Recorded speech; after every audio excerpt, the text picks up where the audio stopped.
భగవద్భక్తులందరికీ కోటి కాంతుల సమాహారమైన కార్తీక మాసానికి పునఃస్వాగతం. మనము కార్తీక మాసంలో అతి సునాయాసంగా ఆ భగవంతుడి కృప వల్ల 27 రోజులు నిర్విఘ్నంగా శివకేశవుల కృప వల్ల మనము 27 రోజులు ముగించుకొని 28వ రోజుకు అడుగు పెట్టాము. భగవద్భక్తులందరూ తమ తమ అనుభవాలను మరియు అభిప్రాయాలను చాలా చక్కగా తెలియజేశారు.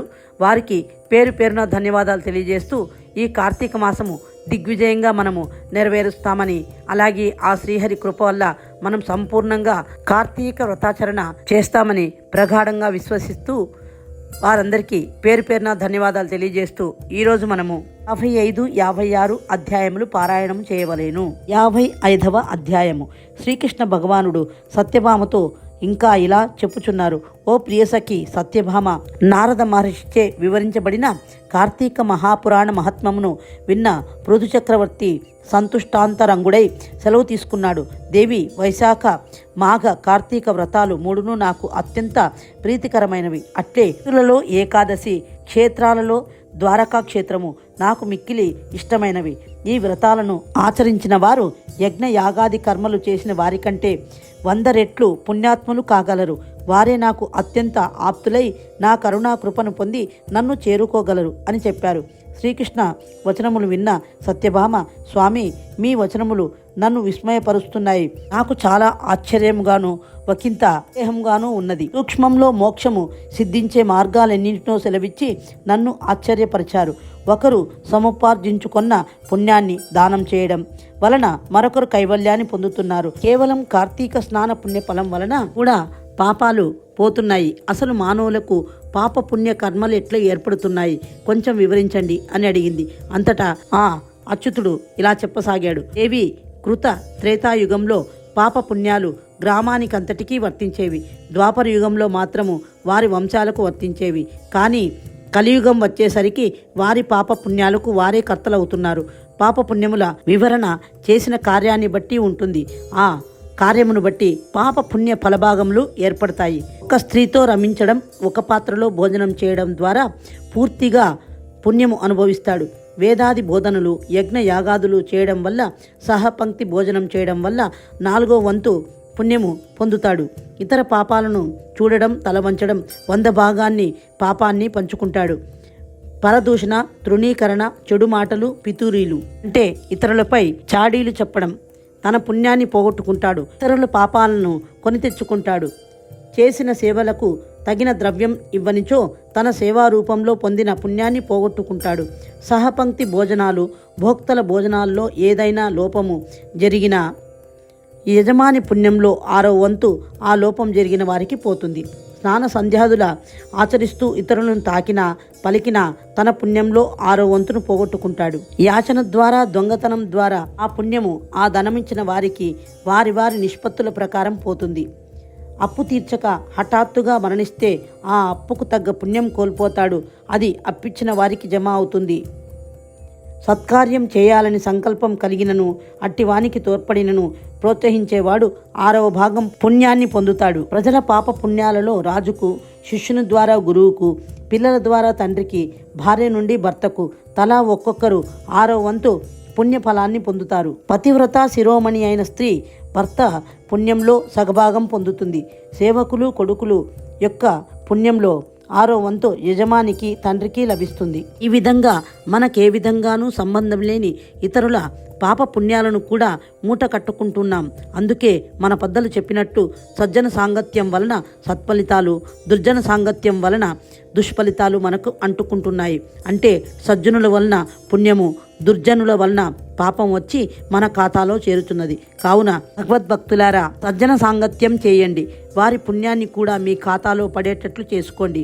సజ్జన సాంగత్యం వలన సత్ఫలితాన్ని పొందవచ్చుననేందుకు నిదర్శనగా ధనేశ్వరుడనే పాపాత్ముడు పుణ్యాత్ముడైన విధాన్ని వివరిస్తాను విను అని శ్రీకృష్ణ భగవానుడు ఇలా చెప్పసాగాడు. 55వ అధ్యాయము సమాప్తము.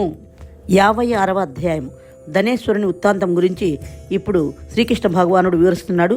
చాలా కాలం క్రితము అవంతిపురంలో ధనేశ్వరుడనే బ్రాహ్మణుడు వ్యాపార వృత్తి చేస్తూ జీవించేవాడు. బ్రాహ్మణ కులంలో పుట్టిన అతడు మిక్కిలి ధనవంతుడైన కారణంగా అనేక దురాచారాలకు లోనయ్యాడు.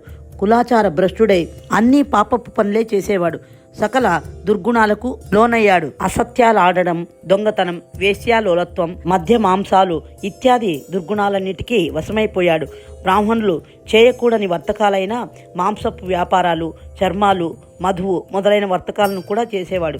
వర్తకులు ఒక ప్రదేశం నుండి మరొక ప్రదేశంనకు తమ వర్తకాభివృద్ధికై పోతుండడం సహజం కదా. అట్లే ధనేశ్వరుడు కూడా ఒకనాడు తన వ్యాపార వృద్ధికై మహిష్మతి నగరానికి వెళ్ళాడు. అక్కడ నర్మదా నది ఆ నగరం చుట్టూ ప్రవహిస్తూ ఉన్నది. ధనేశ్వరుడు ఆ విధంగా వర్తకం చేస్తుండగానే కార్తీక మాసం వచ్చింది. అసలే నర్మదా నదీ తీరం అవడం వల్ల కార్తీక మాసంలో ఆ మహిష్మతి నగరమంతా జనసంవర్ధంతో నిండిపోయింది. భక్తులు విపరీతంగా రాసాగారు. గొప్ప యాత్రాస్థలంగా తయారైంది. భక్తుల రద్దీ తాకిడి ఎక్కువ కావడం వల్ల ధనేశ్వరుడు వ్యాపారం 3 పువ్వులు 6 కాయలుగా జరుగుతోంది. వ్యాపారం బాగా సాగుతోందని ఆ మాసమంతా అక్కడే ఉండిపోయి వ్యాపారం చేసుకోవాలనుకున్నాడు ధనేశ్వరుడు. వ్యాపార పరంగా ఆ నర్మదా నదీ తీరమంతా తిరుగుతూ అక్కడ స్నాన, జప, దేవతార్చన విధులను నిర్వర్తిస్తున్న అనేక మంది భక్తులను చూశాడు. శ్రీహరి సంకీర్తనలను, భజనలను, పూజలను, పునస్కారాలను, నృత్య, గాన, మంగళ వాయిద్యాలను, హరికథా శ్రవణాన్ని, ఆ కథలను, విష్ణు పూజలను నిష్టగా చేసేవారిని ఇట్లా అందరినీ చూశాడు. శ్రీహరి కీర్తనలు మున్నగువానిని విన్నాడు. విష్ణు పూజలను, కార్తీక వ్రతాలను ఎన్నో చూశాడు. అప్పుడప్పుడు అప్రయత్నంగా తాను కూడా వారితో పాటు ఆడేవాడు, పాడేవాడు. తన్మయత్వంతో భక్తి గీతాలను ఆలపిస్తూ ఆనందించేవాడు. ఆ మాసమంతా అక్కడే ఉండడం వల్ల సజ్జన సాంగత్యం ఏర్పడింది. కొందరు భక్తులతో పరిచయాలు ఏర్పడ్డాయి. మహామహిమాన్వితులైన సన్యాసులను, మునులను ఎందరినో చూశాడు. వారిని స్పృశించాడు. ఇలా మాసం రోజులు గడిచిపోయాయి. కార్తీక వ్రత ఉద్యాపన విధిని కూడా చూశాడు. వ్యాపార పరంగా జాగారణ కూడా చేశాడు. కార్తీక పౌర్ణమి నాడు ఆచరించే గో బ్రాహ్మణ పూజలను చూశాడు. ఆఖరికి శివప్రీత్యర్థం చేయు దీపోత్సవాలను కూడా తిలకించాడు. శివకేశవులకు భేదం లేదనే పూజలను కూడా చూశాడు. కార్తీక పౌర్ణమి శివుడికి అత్యంత ప్రియమైనది. అలాంటి పూజలు కూడా ఎన్నో తిలకించాడు. అలా తిరుగుతూ అక్కడకు వచ్చిన భక్తులతో కలిసిపోయి వ్యాపారం చేసుకుంటూ వారు చేస్తున్న పూజా మహోత్సవాలను తిలకిస్తున్న ధనేశ్వరుణ్ణి ఒకనాడు ఒక త్రాచుపాము కాటు వేయడంతో స్పృహ తప్పి అక్కడే కూలబడిపోయాడు. చుట్టూ ఉన్నవారు భక్తులంతా అతని నోట్లో తులసి తీర్థం పోశారు. మరి కొద్దిసేపటికే ధనేశ్వరుడి ప్రాణాలు గాలిలో కలిసిపోయాయి. కార్తీక పౌర్ణమి నాడు పోయాడు. అతడెంత పుణ్యాత్ముడో కదా అనుకుంటూ అందరూ అతని పుణ్యాన్ని వేణువల్లా కొనియాడసాగారు. మనిషి మరణించిన తక్షణమే యమదూతలు రావడం పరిపాటి కదా. అట్లే ధనేశ్వరుడు మరణించగానే యమదూతలు వచ్చి అతన్ని యమపాశంతో బంధించి కొరడాలతో శిక్షిస్తూ యమధర్మరాజు వద్దకు తీసుకుపోయారు. యమధర్మరాజు చిత్రగుప్తుని ధనేశ్వరుని చిట్టా విప్పి చెప్పమని ఆజ్ఞాపించాడు. అప్పుడు చిత్రగుప్తుడు, హే మహాప్రభు, వీడు అత్యంత దుర్మార్గుడు, దుష్టుడు, దాన ధర్మాలు చేసి ఎరుగుడు, పుణ్యకార్యమనే ప్రసక్తే లేదు. ధనేశ్వరుడు అంతటి నీచుడు మరొకడు ఉండడు. ఇంతటి పాపిష్టివాడు మరెందునూ కానరాడు. లోకంలోని చెడు గుణాలన్నీ వీడి సొంతమే. కావున వీనిని కఠినంగా శిక్షించవలసిందిగా కోరుతున్నాను అని అన్నాడు చిత్రగుప్తుడు. యముడు అతనిని రౌరవాది నరక బాధలను గురిచేయండి అని ఆజ్ఞాపించాడు. అప్పుడు యమదూతలు అతన్ని తీసుకువెళ్ళి అతని తలను చితగ్గొట్టసాగారు. కుంభీపాక నరకంలో పడవేసి శిక్షించసాగారు. అదేమి వింతయో గాని విచిత్రమో గాని ధనేశ్వరుడి తల చితగ్గొట్టబడినను అతనికేమీ కాలేదు. అట్లే అగ్నిలో పడవేసినను ధనేశ్వరుడికి ఏమాత్రమూ బాధ కలగలేదు. ప్రాణం హాయిగా చల్లగా ఉందన్నాడు. ధనేశ్వరుణ్ణి ఎంత శిక్షించినా వానికి ఏమాత్రం బాధ కలుగుటలేదు. సరికదా, చల్లని పిల్లవాయువులు పీలుస్తున్న దేశంలో విహరిస్తున్నట్లుగా హాయిగా నవ్వుతూ ఉన్నాడు. ధనేశ్వరుని వద్ద నుండి ఏ విధమైన బాధలు బహిర్గతము కాకపోవడంతో యమదూతలు కూడా విస్తుపోయారు. వెంటనే తమ ప్రభువైన యమధర్మరాజుకి ఈ విషయం విన్నవించారు. అరే, ఏమిటిది? నా శిక్షలు ఈ జీవిని నొప్పించుటలేదా? అతనొక్కమారు నా వద్దకు ప్రవేశపెట్టండి అని ఆజ్ఞాపించాడు. యమదూతలు ధనేశ్వరుణ్ణి యమధర్మరాజు ముందు నిలబెట్టారు. పోయి, మేము పెట్టే నరక బాధలు నిన్ను బాధించడం లేదా? వింతగా ఉందే. చిత్రగుప్త, ఈ జీవి యొక్క చిట్టా మరొక్కమారు పరిశీలించు అన్నారు. ఇంతలో నారదుల వారు అక్కడు కరిదించి, ఓ సమవర్తి, ఇతడు తన అంత్యకాలంలో నరక బాధలను నివారించే అనేక పుణ్య కార్యాలను చూశాడు. పుణ్యపురుషులను ఎందరినో దర్శించాడు. మహామహులైన పుణ్యాత్ములను ఎందరినో స్పృశించాడు, పుణ్యపురుషులతో మాట్లాడాడు. సజ్జన సాంగత్యం వలన అతను వారి పుణ్యంలో 6వ వంతు భాగాన్ని పొందుతూ వచ్చాడు. ఈ ధనేశ్వరుడు నా అంత్యకాలంలో కార్తీక మాసంలో మహిష్మతి నగరంలో 1 మాసం రోజులు ఉండి విశేష పుణ్యాన్ని పొందడమే కాకుండా తన మరణ సమయంలో హరిభక్తుల చేత తులసి తీర్థాన్ని కూడా గైకొన్నాడు. పుణ్యనదీ తీరమైన నర్మదా నదిలో నిమజ్జనం చేయబడ్డాడు.